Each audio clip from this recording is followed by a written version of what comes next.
Sabe que eu não preciso aqui puxar saco, nem puxar sardinha para ninguém, mas expressar a minha admiração por vocês quatro. Que até de forma extra-oficial a gente está conversando aqui, numa cidade de 90 mil habitantes, apenas 4 se disponibilizam para trabalhar pelo bem de uma coletividade, para nós que sabemos a importância do esporte.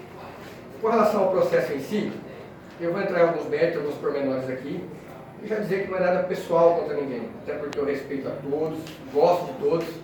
Estamos numa cidade pequena, a gente vai se encontrar a todo momento, né? No ginásio, esporte, na mais nós somos esportistas. E no caso específico, nós tivemos uma denúncia, que de forma estranha ao meu ver, o principal interessado não se manifestou. O principal interessado não entrou com recurso, que era a equipe contrária. Nós tivemos aqui interferências externas que eu acho que tem que acabar, até porque eu vou falar de uma forma bem precisa o que tem que acontecer dentro da autarquia municipal de Cacoal. Acabou a época dos caciques, acabou-se a época dos poderosos aqui dentro. Todo mundo aqui precisa entender, que nem eu, nem vocês, nem o professor Wellington, do qual tenho todo respeito e consideração porque é uma pessoa íntegra e honesta e correta, mas ninguém está acima da lei. Acabou aquela situação da qual, para os meus amigos, os benefícios da lei, para os meus inimigos, os rigores. Tem gente aqui dentro dessa autarquia que quando você vai questionar uma lei, ela fica de cara feia para você. E isso está errado. A pessoa precisa entender que ela está aqui como funcionária ou funcionário e que a lei precisa ser cumprida para todos. E que cara feia é fome. Está aqui para prestar serviço para uma coletividade de 90 mil habitantes. Ponto. Artigo 57 me causou uma estranheza, porque quem ofereceu a denúncia foi o professor Ayrton. E ele sequer estava lá. O professor Ayrton não foi. Todo esse relato tendencioso, porque até no próprio relato do professor Ayrton, ele disse que naquele momento que a criança foi atropelada, foi de forma acidental. Se eu não estou no local, eu não posso afirmar que foi acidental. Eu posso dizer que a criança foi atropelada. Se foi acidental, não foi. Então, por aí já começa a tendenciosidade dessa denúncia. Está errado, gente. Nós não podemos fazer juízo de valor sem estar. Não podemos fazer isso. A gente tem que lembrar o quê? Que aqui está envolvido dinheiro público, é imposto do povo, então tem que ser muito respeitado, acima de tudo. Cada centavo, você sabe o que está acontecendo aqui hoje, está sendo aplicado aqui hoje? É aquela senhorinha que tem que pagar o IPTU dela deu R$120, ela tem 90 e está fazendo vaquinha, está juntando, está vendendo uma arrozinha, sacola de arroz nas costas, para juntar os R$30 que faltam. Então a gente tem que ter respeito para essas pessoas. Acima de tudo isso.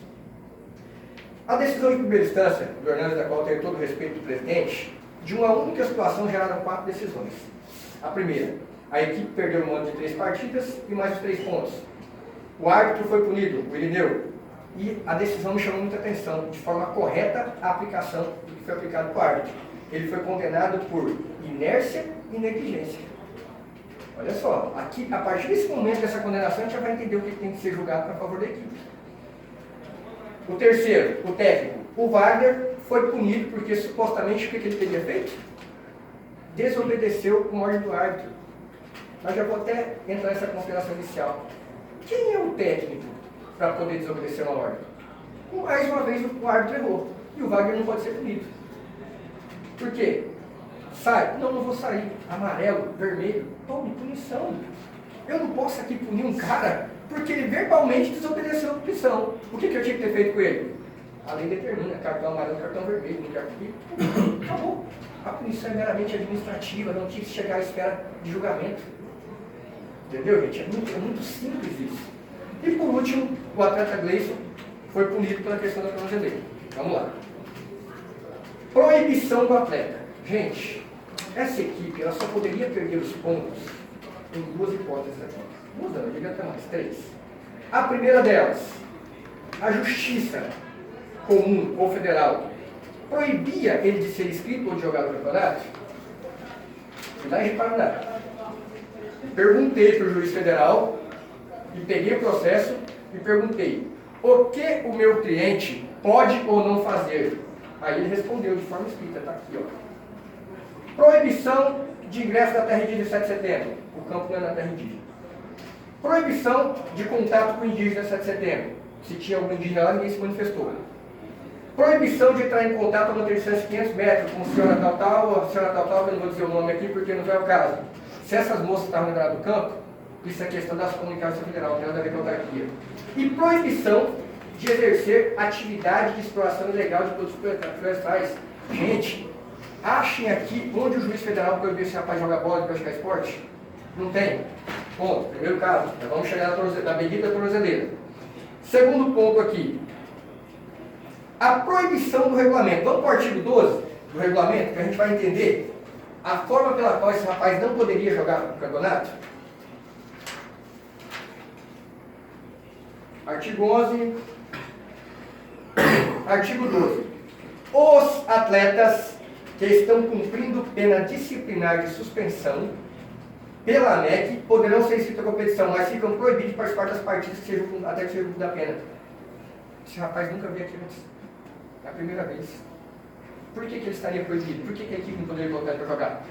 Até aqui, nenhuma objeção.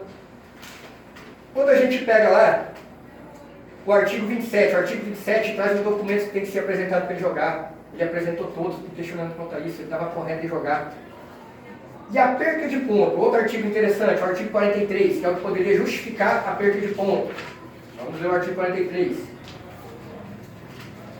A equipe que utilizar documentação, declaração, ficha individual de atleta ou informação falsa. Em algum momento a equipe apresentou qualquer documento desse? Não. É a forma como ele tinha perdido ponto. Não apresentou. Em qualquer das categorias, fica determinado que a equipe perca pontos e os pontos de todas as partidas da fase que o mesmo tenha participado e o atleta é eliminado da competição e suspenso pela MEC no prazo de 365 dias. Gente, nenhum dos artigos vinculados no regulamento faz a perda de pontos para essa equipe. Vamos lá, continuando. Penalidades de equipamentos. Vamos para a bendita tornozeleira agora. Primeiro, vamos tirar o capeta da tornozeleira aqui?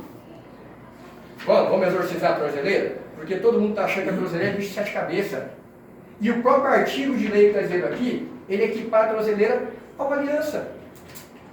Ele está equiparando a tornozeleira ao anel. Ele não está dizendo que aqui que a tornozeleira é coisa do capeta nem do cão, não, como todo mundo está vendo na cidade aí. Ah, mas o cara está na tornozeleira. É a mesma coisa que ele tivesse aliança. É a mesma coisa, não tem diferença. Entendeu? Item 1, como já foi lido aqui, teve todo aquele procedimento que o árbitro deveria ter tomado, que a gente viu que ele não tomou. Gente, não era nem para estar aqui hoje. Você sabe por quê? A única pessoa que tinha autoridade de punição contra a equipe e contra o atleta era o árbitro. A autoridade máxima dentro da partida. Vamos lá. O cara jogar de aliança é motivo suficiente para vir para o julgamento aqui? Não. O cara jogar de aliança ele tem que tomar amarelo. Descumpriu? Vermelho. E qual que é a diferença da aliança para o tornozeleiro aqui? Nenhuma. Está equiparada. Ponto, acabou. Vou voltar a questionar vocês.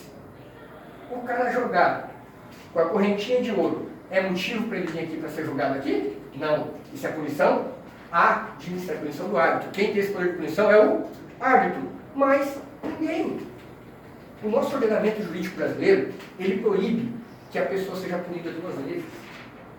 Se já foi punido lá, não pode ser punido aqui, gente. Da onde que veio essa busca, essa vinda para cá? Essa interferência externa tem que acabar. Cada funcionário dessa autarquia aqui tem que saber a função dele. Porque eu fui vítima, quase fomos vítimas. O time do Laranjeiras teve uma final lá na Sucano passado, teve uma cobrança de pênalti, o juiz é a autoridade máxima, o professor Ailton pegou e chamou o responsável para ele e falou assim, não, vai bater o pênalti de novo, porque fulano não estava em campo. O que é isso? Gente, o que é isso? É brincadeira com as equipes? É brincadeira com o atleta? Respeito e gosto mais do professor Ailton. Mas acabou. Não existe mais cacique no futebol cacoalense. Existe lei, e lei tem que ser cumprida. Mais uma vez a interferência externa chegou, e por isso que a gente está aqui. E se na Sucan a gente não bate o pé aquele dia, tinha tido cobrança de pênalti novamente. Porque o árbitro tinha encerrado o jogo e o professor não queria que recomeçasse. Está errado, gente, pelo amor de Deus. Isso não existe. Continuando aqui. O árbitro deveria ter tomado essa posição, punição, artigo, cartão amarelo, tudo a gente já viu. Agora, uma coisa que me chamou muita atenção na decisão do Hernandes, a qual respeito o entendimento do vídeo dele, mas eu tenho outro completamente diferente. A decisão, ela disse que teve reincidência. Que ele teria jogado a partida e depois de novo. Gente, eu lamento, mas isso não é reincidência. Por lei não é reincidência. Eu vou ler para vocês o que é reincidência. Eu vou ler para vocês o que a lei diz que é reincidência. E isso não sou eu que estou falando, tá? Isso que está falando é a lei. Vamos lá.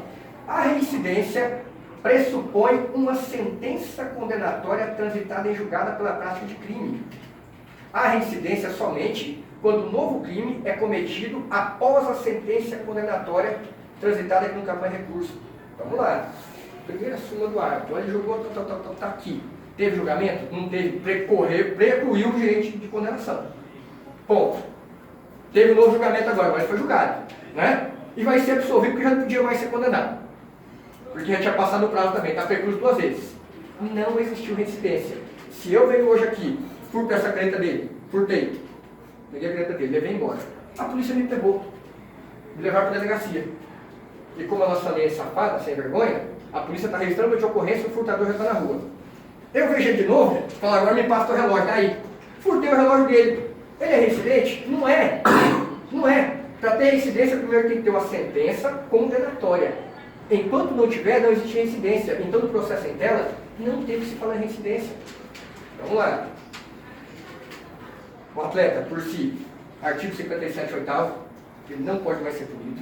Agora, de forma muito sábia e inteligente, o Hernandes deu a decisão. Ele não pode mais jogar. Porque agora, enfim, nós temos um documento oficial de proibição. E esse documento é do dia 27, se eu não me engano, quando foi a decisão do Hernandes. Se ele desobedecer agora, e se a equipe colocar ele para jogar, agora a equipe está errada. Porque até então não tinha. Até então não tinha. A partir desse momento, até tirar a tornozeleira, ele está proibido por uma autoridade de jogar. Concordo. Anterior a isso, tanto ele podia, e quem podia proibir ele era só o árbitro, nós não podíamos, nenhum de nós podia proibir ele de jogar. Entendeu? Para finalizar aqui de forma rápida, não era para estar aqui, não necessitava julgamento. O artigo 20 fala da falta de segurança. Eu lamento, realmente eu entendo a questão do árbitro, eu vi a preocupação do Zivan de forma interessante aqui com a preocupação do árbitro. Agora, meu irmão, toda profissão tem seu risco. E quando você entra para fazer sua profissão, você sabe onde você está indo. Se eu for trabalhar em Rolim de Moura, for trabalhar de moto Titã, eu sei que a qualquer momento um carro pode bater no meu meio ali, por ali eu ficar no trajeto de Cacoal, Rolim de Moura. Sou árbitro de futebol, estou ganhando para isso e sei que eu estou indo para um sítio lá, não tem segurança. Vou fazer o quê? Eu sei isso, que eu não posso alegar o descumprimento da minha função por isso. Vamos só para encerrar então, de forma bem simples. Artigo 21. Da onde que veio tudo? E aí eu vou falar para vocês para a gente encerrar. Por que a minha equipe não pode ser punida, não pode perder os pontos. Artigo 21. Como autoridade competente para suspender a partida, o árbitro, o delegado da partida ou o coordenador da competição, antes de decidir a respeito, deverão esgotar todos os meios que estiverem ao seu alcance para evitar. Não houve qualquer tentativa por parte do árbitro de punir a suposta irregularidade. Tem o relato dele. Mas ele falou, por que ele não deu amarelo para o menino? Por que não relatou a súmula? Quando você vai lá no 52, o árbitro é a única autoridade competente para decidir em campo por motivos relevantes ou força maior, o adiamento, interrupção ou suspensão de qualquer partida que o mesmo estiver conduzindo. Encerrando isso aqui, não tem muito a que ser falado, eu volto a perguntar para vocês. Até o presidente, de forma muito feliz, ele comentou dentro da audiência, essa situação não poderia ter vindo para a gente. Falou. Se o próprio presidente está falando isso, meu cliente tem que ser absolvido. Ponto. Ponto. Tanto ele como o meu time tem que ser absolvido, porque foi falado nessa audiência aqui. Assumiu o erro por você, volto a questionar vocês. Uma equipe pode perder ponto. Isso é uma tamanha penalização. Princípio da proporcionalidade jurídica. O cara que jogar com a aliança, a equipe tem que perder os 3 pontos? E todo um sonho de vários atletas, a equipe tem que perder porque jogou com a aliança? Então também não pode perder porque jogou com a brasileira, porque ambas são iguais. Estão equiparadas. Entendeu? E peço encarecidamente para vocês aqui que vocês tenham esse poder de cancelar, de pedir anulação em julgamento futuro do artigo 58, porque é uma coação muito grande, uma coação e uma afronta à Constituição Federal. A partir do momento que um atleta se sentir coagido, ele não poder entrar ou ingressar na justiça comum e qualquer outra justiça para fazer isso aí. No mais, de forma concisa, concordo com a decisão do Hernandes que tem que ser suspensa a partir do dia 27 até tirar a tornozeleira, porque agora nós temos um documento legível. Eu peço a absolvição do técnico, porque o técnico não é ninguém para proibir ninguém. Ele não é ninguém para proibir ninguém. Quem manda é o árbitro. Depois você lê por nós o artigo que você vai ter o que você falou. Sim, olha aqui, ó. Não, só por entendimento aqui. O artigo 58 é o seguinte, só para a gente finalizar. 58 e 59, uma verdadeira aberração jurídica de quem fez isso aqui, não sei quem fez, mas eu estou falando. Aberração jurídica. Todas as equipes participantes não farão uso de qualquer órgão juridicamente que, para acessar a aplicação da disciplina desportiva com agilidade, maturidade e eficácia, renunciam voluntariamente de recorrer a qualquer órgão da justiça comum. O que é isso? O cara se sentiu ofendido de meu irmão, a gente está trabalhando com dinheiro público, a gente está pagando imposto. Como é que eu posso proibir um cara que está se sentindo ofendido de ir buscar a justiça? Eu estou coagindo, esse artigo de lei é uma coação ao direito do cidadão de buscar a justiça. Isso é inconstitucional. Aceitando incondicionalmente, olha como que é desproporcional. Olha, eu estou aceitando de boa, tá? Mas é incondicional. E é o seguinte, se eu não aceitar, eu não posso jogar. Eu não posso entrar no campeonato. Como única e definitiva e aprovado unanimamente pelas sanções apelantes constantes ação disciplinar permitido de fazer a parte do julgamento. Qualquer equipe participante, olha só, gente, como que é de livre e espontânea vontade da equipe. Olha que coisa incrível esse artigo. Qualquer equipe participante das taças que venha recorrer à justiça comum, por motivo ou razão do presente regulamento, enquanto é referente à competição, será desligada da competição. Realmente, né? Estou aqui de plena vontade. Se eu não aceitar, sou desligado. Então, dessa forma, peço a absolvição do grupo técnico, que seja mantida a decisão do novo presidente com relação ao atleta, porque realmente é uma situação que, enfim, se chegou à decisão se ele podia ou não, até então ele podia, e a equipe, pelos fatos já narrados, que não sejam convertidos os 3 pontos, entendeu? Em relação à outra equipe, que o campeonato tenha sequência. Nesse termo, tem a defesa.